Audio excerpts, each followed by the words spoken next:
मानव के शरीर में एक निर्मल हृदय, निर्मल चित्त, निर्मल मन भी परमात्मा देकर भेजता है।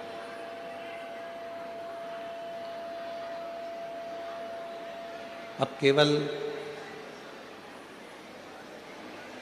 ईश्वर कहते हैं कि मैंने तुमको धन भी दिया है, मैंने तुमको दौलत भी दी है, मैंने तुमको सत्ता भी दी है, वैभव भी दिया है, सब कुछ मैंने तुम्हें प्रदान किया। पर उन सभी धन में, वैभव में, सत्ता में, दौलत में, संपदा में, ये सब कुछ के साथ में मैंने आपको दिया है निर्मल मन, निर्मल हृदय। शिव कथा कह रही है, भगवान शंकर का चरित्र कह रहा है कि एक निर्मल मन, एक निर्मल हृदय शिव सबको देकर भेजते हैं। कहते हैं कि धन भले, संपदा भले, आप अपने रिश्तेदारों को दे दो, अपने परिवार को दे दो, अपने कुटुंब को दे दो, अपने रिश्तेदारों को प्रदान कर दीजिए। दुनिया की दौलत भले आप जो आपने कमाई है वो अपने बेटों को, अपने बेटियों को, अपने रिश्तेदार को दे दीजिए, मना नहीं। जितना वैभव आपने एकत्रित किया है वो भले आप अपने किन्हीं रिश्तेदारों को दे दीजिए, पर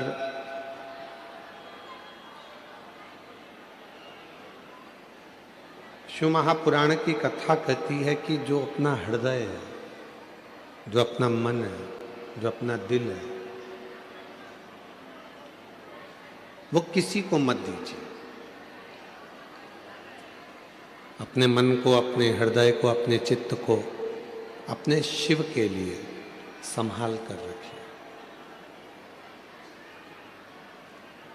दुनिया के लोग धन से प्रसन्न हो सकते हैं, दुनिया के लोग आपकी संपदा से प्रसन्न हो सकते हैं, दुनिया के लोग आपके बंगले और गाड़ी से प्रसन्न हो सकते हैं, पर शिव मेरा उघड़दानी, मेरा शंभु, मेरा त्रिकालदर्शी, मेरा कैलाशी अविनाशी शंकर ना तो तुम्हारे धन से प्रसन्न होंगे, ना तुम्हारी संपदा से प्रसन्न होंगे, ना तुम्हारे बंगले से प्रसन्न होंगे, ना तुम्हारी गाड़ी से प्रसन्न होंगे। मेरे शंकर भगवान तो केवल तुम्हारे निर्मल मन से और अच्छी बुद्धि, चित्त और निर्मल हृदय से प्रसन्न होंगे। संपदा से प्रसन्न होने वाला वो देवता नहीं है, दौलत से या धन से प्रसन्न होने वाला वो देवता नहीं है। वो देवता है केवल आपके मन से प्रसन्न होने वाला। एक बात हमने पहले भी कही, आज फिर कहते हैं, आप यदि भगवान देवाधिदेव महादेव के नजदीक में नहीं जा सकते, आप शिव जी के मंदिर में भी प्रवेश नहीं कर सकते, नहीं पहुंच सकते, तो केवल शिव मंदिर के मात्र शिखर का भी अगर आप दर्शन कर लेते हैं तो आपकी जिंदगी के सारे कार्य अपने आप सफल होना प्रारंभ हो जाते हैं। शिव मेरा ओघड़दानी, मेरा शंभु, मेरा त्रिकालदर्शी, मेरा कैलाशी अविनाशी, धन, वैभव, संपदा, सत्ता, बंगला, गाड़ी, दौलत, इन सब से प्रसन्न होने वाला नहीं है। मेरा शिव यदि प्रसन्न होता है तो केवल तुम्हारे हृदय से, निर्मल मन से, भाव से। नागपुरा छत्तीसगढ़ में एक बात कही थी कि दुनिया के लोग अपना प्रभाव देखकर, अपना प्रभाव दिखाकर आपको अपनी ओर खींचेंगे। दुनिया के लोग आपको अपना प्रभाव दिखाएंगे और आपको अपनी ओर खींचने का, अपनी ओर आकर्षित करने का प्रयास करेंगे। पर मेरी जीजियों, मेरे जीजाओं, मेरी बेटियों, बेटाओं, मेरे बुजुर्ग माँ बाप, एक बात का स्मरण रखिएगा, दुनिया के लोग प्रभाव दिखाकर आपको अपनी ओर आकर्षित करेंगे और दुनिया के लोग प्रभाव से प्रसन्न होंगे, पर मेरे शंकर भगवान किसी के प्रभाव से कभी प्रसन्न नहीं हुए। मेरे शंकर भगवान तो केवल भाव से प्रसन्न होते हैं, केवल भाव। आपका भाव कितना सुंदर है, आप किस श्रेष्ठ भाव से शिव को भज रहे हो।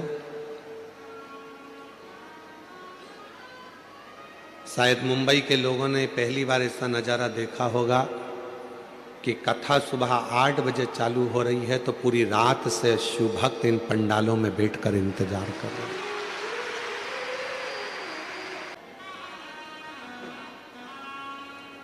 आप शिव महापुराण की कथा के लिए रात भर से इंतजार नहीं कर रहे।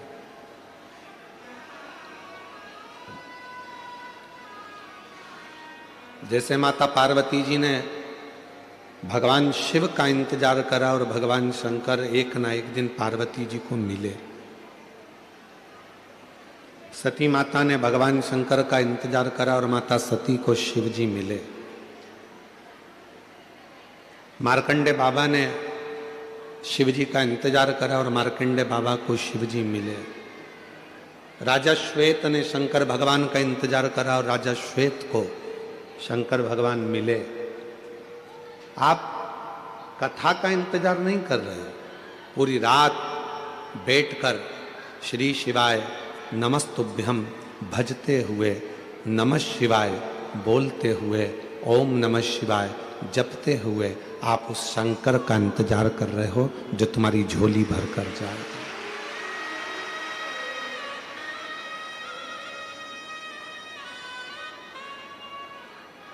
जो आपकी किस्मत बदल कर जाएगा, झोली भर कर जाएगा।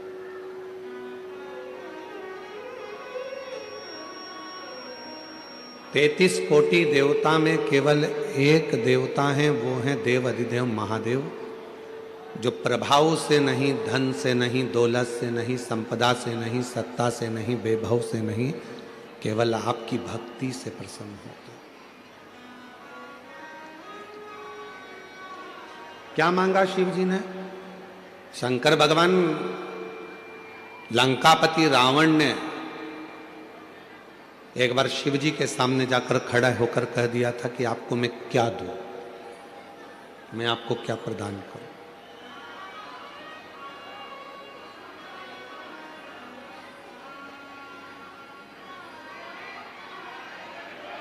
मैं आपको क्या दे सकता हूं? लंकापति रावण ने स्वयं शिव जी के पास जाकर ये कहा, स्वयं शिव जी के।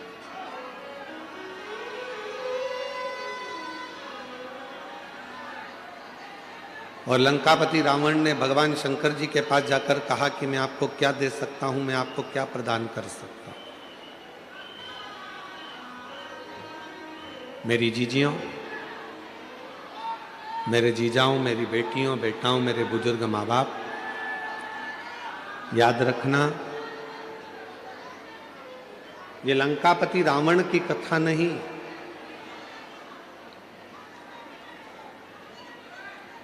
ऐसे दुनिया में कई लोग हैं। लंका के राजा रावण ने शंकर भगवान के पास जाकर कहा कि तुम जो बोलोगे मैं वो तुमको दे दूंगा। आप बोलो मैं आपको क्या दूं, आपको क्या प्रदान करूं, आप जो बोलो मैं वो दे देता हूं। शिव जी कुछ नहीं बोले, बाबा उघड़दानी कुछ नहीं बोले। फिर लंका के राजा रावण ने वापिस देवाधिदेव महादेव जी से जाकर कहा कि आप जो बोलो वो मैं आपको दे सकता हूं, आप जो कहोगे मैं आपको दे दूंगा। शिवजी तो भी कुछ नहीं बोले, बिल्कुल मुख से शब्द नहीं कहा। और मेरी जीजियों, इस बात का स्मरण अपने भीतर रखना,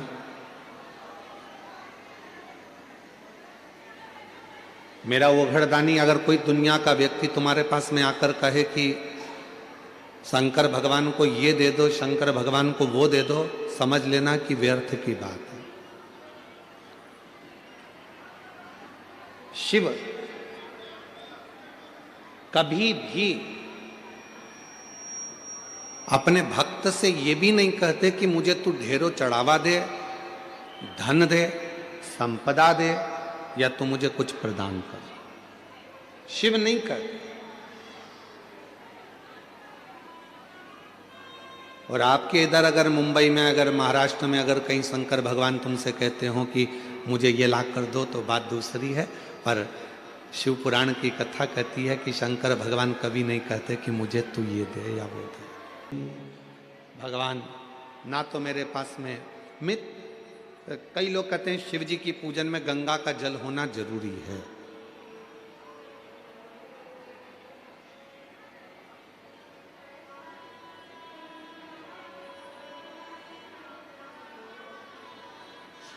और मान लो तुम्हारे पास में गंगा जी का जल नहीं है, तो क्या शंकर जी तुम्हारी पूजन को स्वीकार नहीं करेंगे?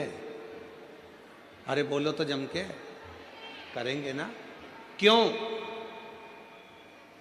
स्कंद पुराण में वर्णन आता है, स्कंद पुराण में वर्णन आता है कि एक बहुत साधारण सी घर में रहने वाली एक दृष्टांत बड़ा सुंदर है। और एक घर में रहने वाली एक रेणुका मां नाम की एक स्त्री थी। थोड़ा ध्यान से सुनना इस स्कंद पुराण के इस चरित्र को। रेणुका,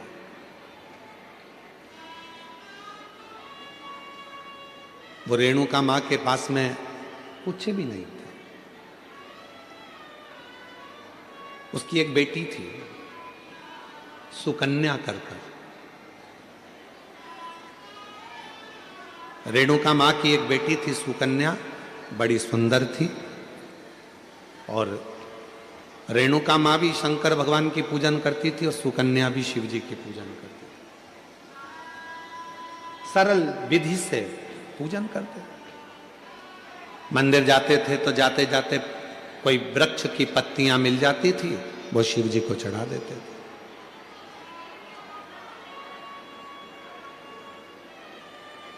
कोई फूल मिल जाता था, वो शिव जी को चढ़ा देते थे। और कई बार ऐसा हुआ कि रेणुका सुकन्या को कोई पत्ती नहीं मिली, कोई फूल नहीं मिला, तो उन्होंने जल चढ़ा दिया।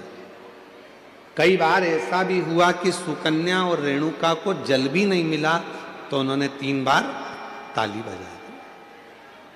कई बार ऐसा हो गया सुकन्या और रेणुका को कि वो मंदिर भी ना जा पाए, तो उन्होंने शिखर का दर्शन कर लिया। शिखर का दर्शन।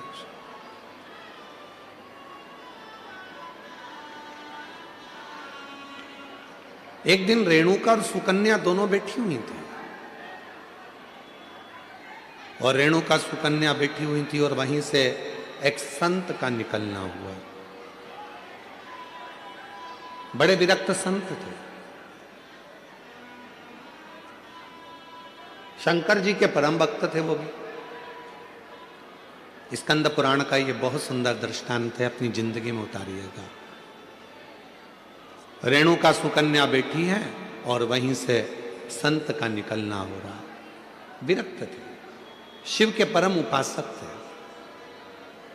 उनके मुख से नित्य प्रति ओम नमः शिवाय, ओम नमः शिवाय, ओम नमः शिवाय, ओम नमः शिवाय जपा करते थे।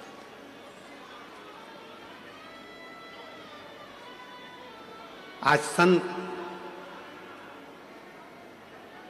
भिक्षा मांगने के लिए रेणुका और सुकन्या के घर पर पहुंच गए। आवाज लगाई, माता भिक्षाम दे,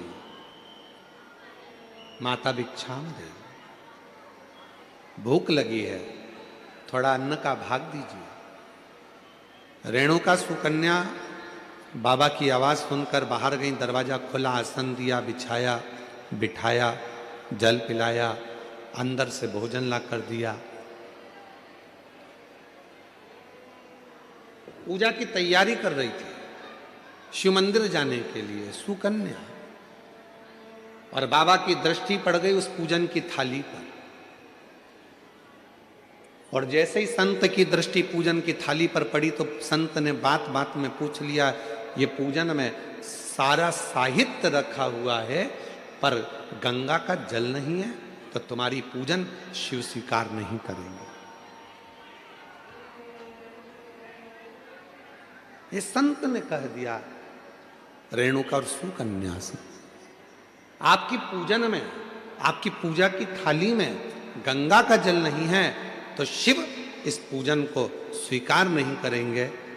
अब तो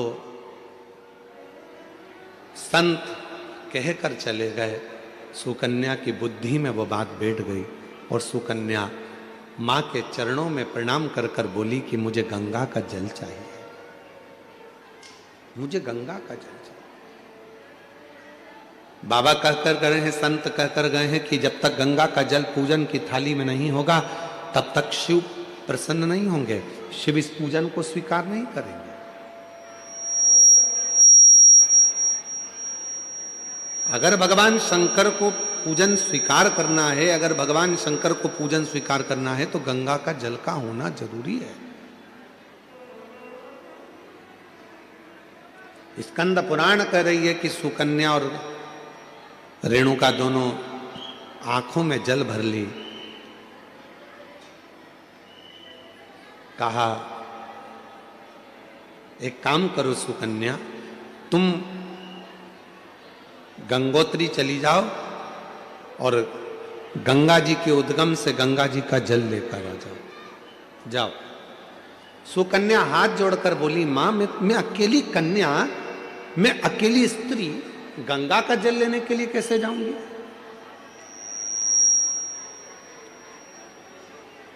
शिव की पूजन सुकन्या ने भी बंद कर दी, रेणुका ने भी बंद कर दी। दोनों शंकर के मंदिर नहीं जा रही हैं क्योंकि संत कहकर गए हैं कि गंगा का जल होना जरूरी है। अब गंगा का जल ही नहीं है तो शंकर मंदिर जाके करूंगी क्या? अब गंगा का जल ही नहीं है तो शिव जी के शिवालय में जाकर करूंगी क्या? ना सुकन्या मंदिर जा रही है ना रेणुका मंदिर जा रही है। तभी मेरे ओघड़ दानी ने ध्यान दिया और आज भगवान शंकर का चेहरा कुछ उतरा हुआ था तो नंदी ने पूछ लिया, प्रभु क्या बात है, आज आपका मुख उतरा हुआ है, आज आपका चेहरा उतरा हुआ है, प्रभु क्या बात है? भगवान देवादिदेव महादेव ने कहा, नंदी एक रेणुका और एक सुकन्या एक गांव में निवास करती हैं, उनके पास में जो होता है वो मेरा श्रृंगार करती हैं, पूजन करती हैं। एक संत भिक्षा मांगने के लिए आए थे और वो उनको ज्ञान देकर चले गए, उनको बताकर चले गए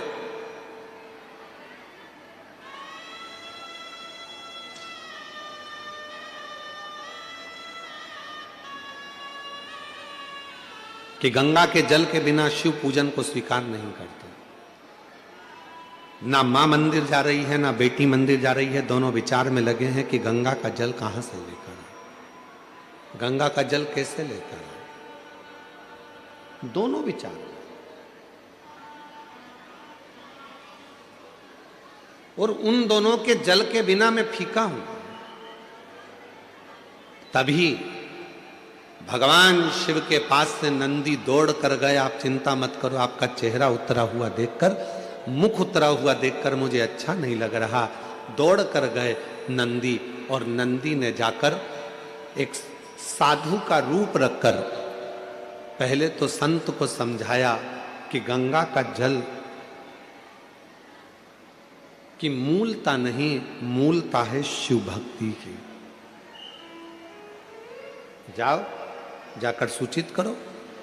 संत मानते नहीं थे तो नंदी ने अपना असली विग्रह धारण कर, बड़े बड़े सींग, बड़ा विराट सा स्वरूप नंदी का, बड़ा विराट सा स्वरूप।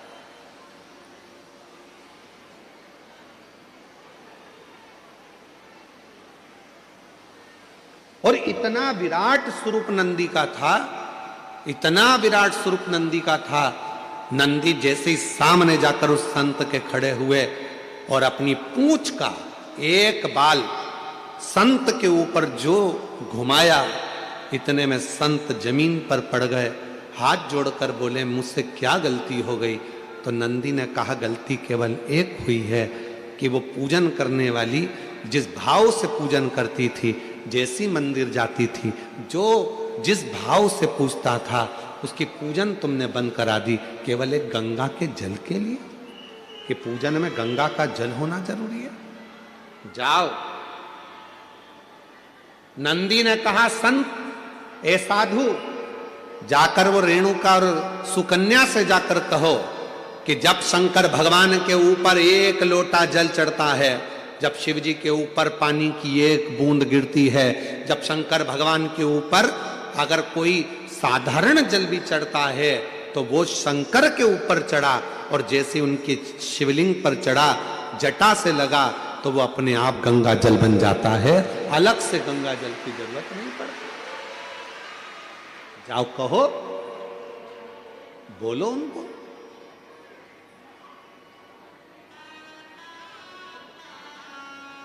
कहां से लाऊं गंगा, कहां से लाऊं यमुना, कहां से लाऊं गंगा, कहां से लाऊं यमुना, कहां से लाऊं सरयू आपार पड़ी रे, वो बोले तेरी सेवा हमसे ना बनी रे, शिव शंकर तेरी सेवा हमसे ना बनी रे। गंगा का जल मूल नहीं, मूल है आपके हृदय का भाव, हृदय का।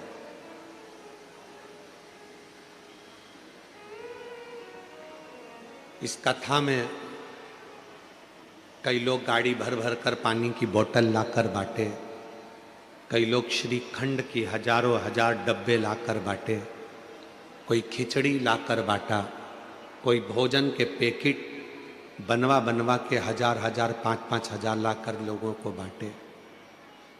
और उसी बीच में कोई ऐसा भी था जिसके पास में कुछ नहीं था, तो 10 रुपए की टॉफी खरीद कर उसने वो भी बांटा, कोई ने 5 रुपए का बिस्कुट खरीद कर बांटा।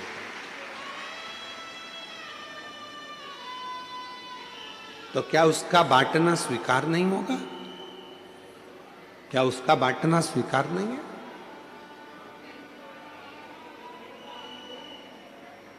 एक सेठ जी हमेशा कहता था, भगवान मुझे देगा तो मैं भंडारे करूंगा, भगवान मुझे धन देगा तो मैं भंडारे करूंगा, खूब भोजन कराऊंगा, खूब भंडारे करूंगा, खूब भंडारे करूंगा, खूब भोजन कराऊंगा। अगर भगवान मुझे देगा तो मैं भंडारे करूंगा। पर एक शुभ भक्त आया, उस भक्त ने आकर कहा, सेठ जी तुम कहते हो कि भगवान मुझे देगा तो मैं भंडारे करूंगा, तुम्हारे पास में कुछ हो तो अभी भंडारा कर दो। धन ही नहीं है, पैसा ही नहीं है, तो मैं भंडारा कैसे करूं?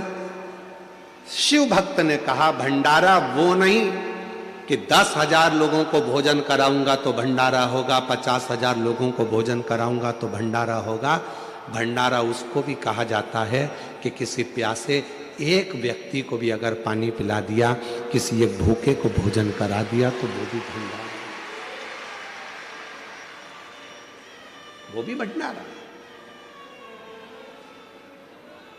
मेरी जीजियों, मेरे जीजाओं, मेरी बेटियों, बेटाओं, मेरे बुजुर्ग माँ बाप, याद रखना, अगर भगवान ने तुम्हारे पास में धन नहीं है, तुम्हारे पास में संपदा नहीं है, पहले का गांव में रहने वाला एक एक व्यक्ति, उसके घर में भले झोपड़ा था, फटे हुए कपड़े थे, कुछ भी नहीं था उसके पास, फिर भी वो रोज भंडारा करता था। तुम्हारे गांव में भी तुम जाकर देखना, अपने अपने गांव में पहुंचकर देखना कि पहले का गरीब व्यक्ति, उसका कपड़ा फटा हुआ है, खेत में काम कर रहा है, मेहनत कर रहा है, कुछ भी नहीं है, उसके पास खाने का भी नहीं है, तो भी वो भंडारा करता था। कैसा भंडारा करता था? अपने घर से थोड़ा सा चून लेकर जाता था, थोड़ा सा आटा, थोड़ी सी शक्कर मिला के लेकर जाता था, पीपल के पेड़ के नीचे थोड़ा थोड़ा डाल देता था, हजारों चींटियां आती थी, खाकर चली जाती थी, वो भी भंडारा हो जाता था। हजारों चींटियां एक साथ एकत्रित होकर, हजारों चींटी। और मेरा विश्वास कहता है कि मेरी मुंबई की भी कई बहनें, मेरी मुंबई की भी कई मेरे जीजा, कई मेरी बेटियां, कई बेटा, कई मेरे बुजुर्ग माँ बाप भी ऐसा भंडारा करते होंगे। कभी कभी घर में मिठाई अगर ज़्यादा हो जाती होगी, थोड़ी सी लेकर पेड़ के नीचे चले जाते होंगे, वहाँ डाल देते होंगे, जिससे छोटी छोटी चींटियाँ आकर, चींटे आकर, जीव आकर इसको खा ले। वो भी तो भंडारा है, भंडारा उसको भी तो कहते।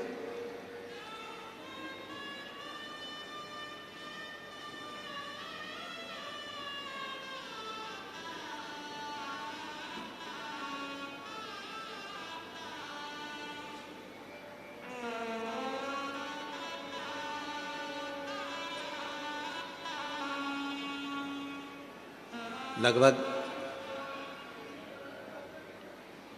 34 साल पहले एक संत से मिलना हुआ था नर्मदा जी की परिक्रमा पर।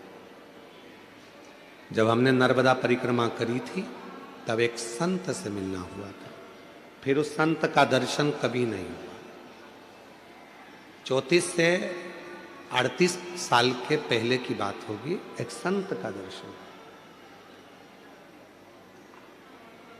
कोई पैसा देकर जाते थे, वो पैसा नहीं लेते थे, कोई कपड़ा देकर जाते थे, वो कपड़ा नहीं लेते थे, कोई धन देकर गए तो धन नहीं लेते थे।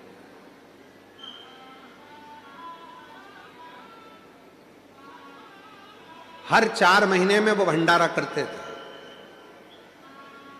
और भंडारा धन का नहीं करते थे, भंडारा अन्न का नहीं करते थे, भंडारा भोजन का नहीं करते थे, क्योंकि ये धन अगर ले लूंगा, किसी को अगर भोजन कराऊंगा तो पैसा तो दूसरे का है, फायदा मेरा क्या होगा। तो वो भंडारा ना अन्न का करते थे, ना धन का करते थे, ना वस्त्र का, ना वैभव का करते थे। मां नर्मदा की गोद में रहते थे, शिव की भक्ति करते थे। बड़ा दुर्बल पतला सा शरीर था और शूलपाणेश्वर क्षेत्र में उनका निवास था। शिव मंदिर में जाकर, भगवान शंकर के मंदिर में जाकर 21 बार अपने शरीर को दंड करते थे, प्रणाम करते थे, और शरीर में त्रिशूल से चोट हो जाती थी, पत्थर से चोट हो जाती थी।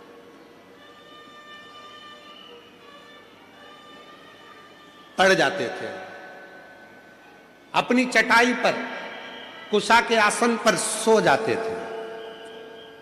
4 दिन तक शरीर का भंडारा चलता था, उसमें जीव उत्पन्न हो जाते थे, इल्लियां पड़ जाती थी, कीड़े पड़ जाते थे। वो इल्ली और कीड़े उसके शरीर को खाते थे, और 4 दिन का भंडारा पूर्ण करने के बाद वो संत नर्मदा जी की डुबकी लगाता था, और उसका शरीर पूरा की पूरा वापिस वैसा की वैसा ही हो जाता। ऐसे संत के दर्शन भी। जब माई नर्मदा की परिक्रमा हमने करी, उस समय पर ऐसे संत के, आज के समय में वो संत मिलना मुश्किल है, वो साधु मिलना मुश्किल है। मेरा निवेदन है मेरी जीजियों, जरूरी नहीं कि आपके पास में करोड़ों रुपए इकट्ठे होंगे तब आप भंडारा करोगे। चुटकी भर थोड़ा सा अन्न लेकर पेड़ के नीचे डाल दोगे तो चींटियां खा लेंगी, वो भी भंडारा है। किसी गौशाला में जाकर यदि थोड़ी सी सेवा कर लोगे, वो भी भंडारा है। पक्षी को थोड़ा सा दाना दे दोगे, वो भी भंडारा। तालाब में पड़ी हुई बहुत सारी मछलियां हैं, घर से थोड़ा सा अन्न भाग ले जाकर उन मछलियों को दे दोगे, वो भी भंडारा है। भंडारा तो वो भी भंडारा। मानो तो मैं गंगा मां हूं और ना मानो तो बहता पानी। जिसने शिव महापुराण की कथा को समझ लिया उसकी जिंदगी सार्थक हो गई। गंगा मां को ढूंढने मत जाओ। जरूरी नहीं कि शंकर जी की पूजन में गंगा का जल होना जरूरी है। शंकर की पूजन में गंगा का जल भले ना हो, पर गंगा जैसी पवित्रता शिव की पूजन में जरूर होना चाहिए। मन की पवित्रता। रेणुका और सुकन्या के पास में संत ने आकर कहा कि तुम गंगा के जल को ढूंढने मत जाओ, मंदिर जाओ और तुम्हारे घर का जल भरकर लेकर जाओ। तुम्हारे घर का जल जब शिव जी पे चढ़ेगा, चढ़ते ही वो अपने आप गंगा जल बन जाएगा। उस पे चढ़ा और गंगा जल। गंगा मैया आई, अविरल बहती बहती बहती बहती। कौन उनको रोके? शंकर भगवान ने अपनी जटा में गंगा जी को लाकर विराजमान कर दिया। गंगा जी शिव जी की जटा में जाकर बैठ गई और जटा में जाकर जब गंगा जी बैठ गई तो गंगा जी के मन में भी एक बार अहंकार आ गया था। स्वयं मां गंगा ने भगवान विष्णु जी के पास जाकर कहा, विष्णु जी के पास जाकर कहा कि मैं गंगा, सारी नदियों में सर्वश्रेष्ठ गंगा, पवित्र गंगा, मैं पवित्र, सारी नदियों में सर्वश्रेष्ठ गंगा, मैं पवित्र गंगा।